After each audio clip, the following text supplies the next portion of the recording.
All right, everybody. Good morning. Happy Saturday. We made it through one heck of a week. And after all the streaming and video making of the last 5 days, I'm kind of looking forward to a little bit of a chill couple of days here. And barring the Seahawks deciding now is the time to get active, which would be really weird, I'm probably going to be minimizing the video output for a couple days here.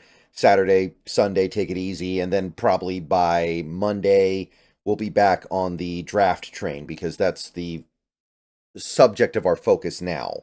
The meat of free agency is over. But before we get back to draft stuff, I do want to take a look at what is left of free agency, kind of get an idea of what the Seahawks could still potentially do because I made that video or excuse me, not this morning, last night, and we don't have a lot of cap space, but we do have, I think, a little bit, and we can always create more. Now, I don't think that we will, but I do think that without doing anything to extend ourselves, we can get another signing on the books. So let's take a look at what's left here and thinking about this team, this roster, where it is right now. What might they actually still do? What would make sense to do before we get to the draft? So, we don't need another quarterback, don't need a running back, don't need a wide receiver, don't need a tight end, don't need tackles. I think all those things have been taken care of really well to where we can maybe draft somebody at those positions, but I don't think we're going to sign anybody at those positions. So, really, it's just that interior offensive line. And mostly, I think we're talking guard because center is now Oluwatimi and Harris. I do view Harris as more of a center than a guard. So, left guard, we have nothing. Right guard, we have Bradford. And I guess in a pinch, we could always bump Harris over, but that's not really a solution to me. So we still need a lot at guard, and we did very little to address it in free agency. So there's a very clear and obvious reason why the Seahawks did not address guard in free agency, and John Schneider talked about that in his 710 interview. The market was crazy, and there was no way they were going to be able to afford any of this. And I agree with that sentiment, and I completely support them not spending big money at guard when the guards were costing this much. But at the same time, I'm aware of the fact that it's now left us in a situation where our offensive line is nothing. So if you take a look at the remaining guys, and eventually you're going to be able to get some of these guys for relatively cheap because at a certain point they're going to go, we just want a team. Like it's better than being unemployed, right? And there are still some notable names out there, like Laken Tomlinson is still out there. Andrews Pete is still out there. Cody Whitehair. Now, those three guys are all kind of, I don't want to say washed up, but they are past their prime and not especially good anymore. And I think that if you were to make a bet with these three, then you'd probably end up disappointed in the results, but they're better than what we have right now because what we have right now is nothing. There's Kevin Zietler, who I don't think fits what we need very well, but he's still a very good player. Now, he might cost some money because he's still good, but he's also old, so I don't think it's going to be crazy expensive. So I think Zietler is at least a possibility.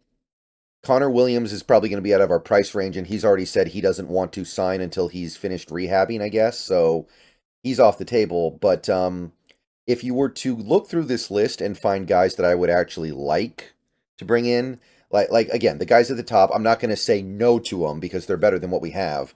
But if you want something a little more realistic, I think you've got Mark Glowinski, former Seahawk, had a pretty decent career, but is obviously coming to the end here. But I wouldn't mind Mark Glowinski for a couple million. Phil Haynes, you could bring him back in. He provides depth at both guard positions and should be very, very cheap because you'd be bringing him in as a backup. Vaitai is kind of interesting.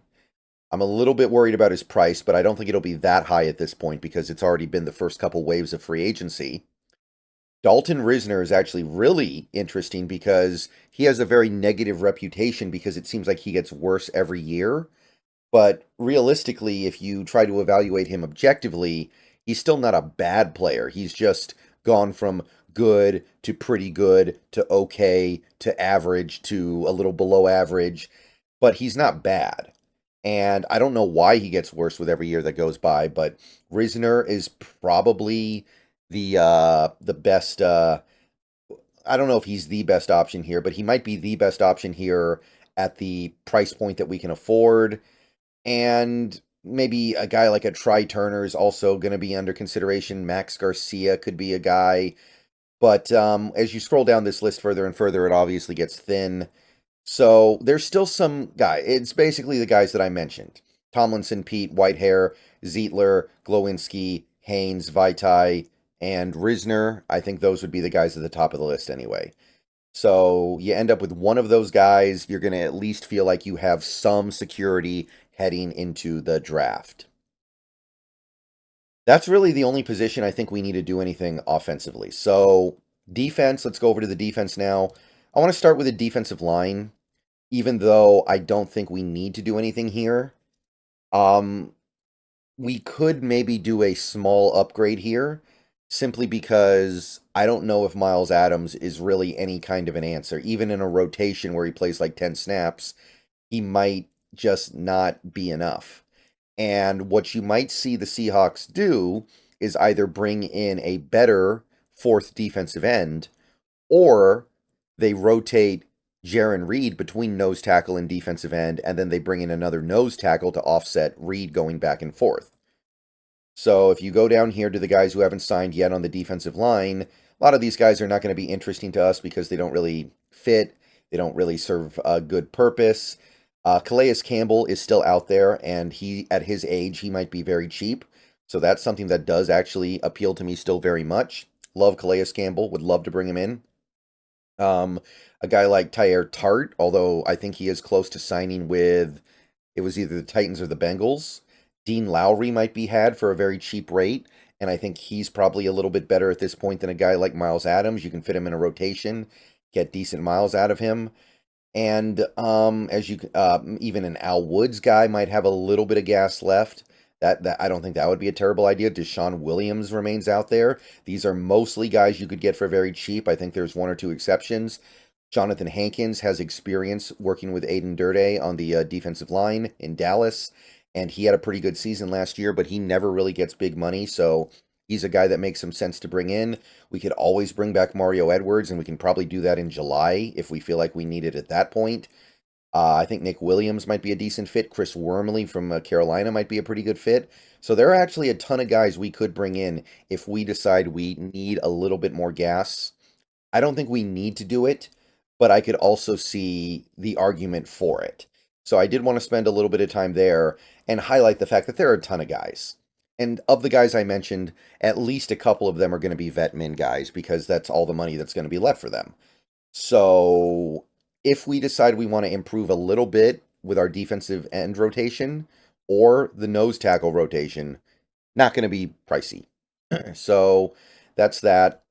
We don't need edge unless we decide to move off of Taylor before the season starts, which if that happens, then it's Clowney or nothing as far as I'm concerned. Or a draft pick like Dallas Turner, which would be the dream. But not thinking about edge, but I am thinking about inside linebacker. So inside linebacker, we've spent a ton of time on this position over the last few days. So you get past the guys who have already signed, and as you can see, it's actually not really that many. You still have guys of note. You still have Denzel Perryman. You still have Oren Burks. You still have a guy like Zach Cunningham, Shaq Leonard, Quan Alexander. Blake Martinez is actually still out there.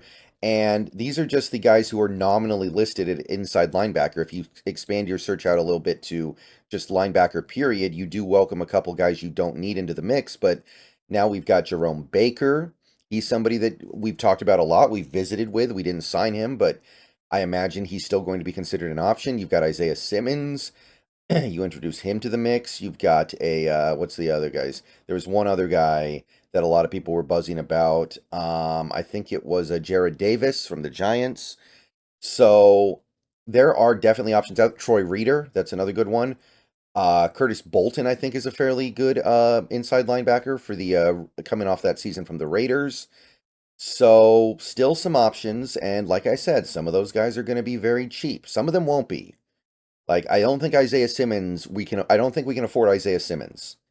Honestly, it would be hard for us to afford Clowney if that ended up becoming some kind of a need. But Isaiah Simmons, probably out of our reach. So I'm not really thinking about him anymore. I know a lot of people were talking about Isaiah Simmons, but I think right now you're looking at guys like Jerome Baker and cheaper. Like Denzel Perryman is cheap basically every year. So you could definitely get him. At this point, I think you could get Shaq Leonard or Zach Cunningham really cheap. Oren Burks might be cheap. So those are the options. Final position I want to look at is safety because I don't think we need cornerback. In fact, we might not even need safety if one of our cornerbacks is bumping over to safety, which I think is a very likely outcome here because we have too many corners. Either somebody's getting traded, somebody's getting cut, or somebody's moving to safety. But that not being the case, I don't think we can afford a guy like Justin Simmons. I don't think we're going to bring back Adams or Diggs. I don't think Eddie Jackson makes sense. I don't think Micah Hyde at his age makes sense. We're looking for guys with some versatility, guys who are going to be cheap. Like I said, we only have a few million to spend theoretically. Marcus May, kind of interesting to me. He would be one of the first calls I make. Tashawn Gibson, he had a good year last year for the 49ers. You've got Keanu Neal. He's still relatively young, still capable of playing pretty good football. Terrell Edmonds and Kayvon Wallace, by the way, I think is still out there. I don't know if Ryan Neal would fit this defense, but if you feel like he does, he's still going to be available and very cheap. You've got Adrian Amos. Maybe Julian Blackmon's going to be cheaper than people expected. So if we decide to pick up one more safety, I think that there's still probably at least 10 viable options. And that's really about it. I don't think anything else is really worth considering right now. We're not signing players at other positions. I don't think we need help on special teams. I don't think we need help with kicker or punter or gunner or anything like that at this point. So I I think that basically covers everything that we could still consider looking at. Now, the goal, like I've said before, is to get to a position where you don't feel pressured in the draft. The goal is to feel somewhat comfortable at every position. At this point, I think it's going to be very hard to make that happen. There's no way we feel good at guard, and there's very little we can do at this point to make us feel good at guard. I would say if you signed Dalton Risner and named him the starter at left guard, then that would be about as close as you can get realistically. And I don't think anybody's going to feel really good if our interior offensive line is Risner, Oluwatimi, and Bradford. So at that point, you would still be it would be obvious that you're looking to add a blue chip guard in the draft. At a position like the defensive line, that's a very different case. I think if we roll forward with our current defensive line, it's fine. At linebacker, you could probably roll forward with what you have at linebacker, but I really want one more veteran that I feel like I can rely on. And safety is probably okay because you probably have one of your corners that can bump to safety. Maybe Kobe Bryant, maybe Jarek Reed gets back from his ACL tear, maybe Trey Brown moves over to safety, maybe Artie Burns moves to safety. But yeah, it's going to be tough to pull off now. I think you need one veteran guard of some degree of reliability, and I think you need one inside linebacker. That's how you get to the point where you can feel decent about things going into the draft. And I just don't know if that's going to be realistic. We're probably going to be waiting until right before the draft to sign somebody for close to the veteran minimum. All right, that's all I got. I will see you guys later. Go Hawks. I may make another video later today, but if the Seahawks don't do anything, I might just let things sit for a bit because there's not much to say anymore, guys. We spent most of our money. Now we're just waiting for the draft, and we're waiting to see probably, if I had to guess, we got one more signing left in us. All right, go Hawks.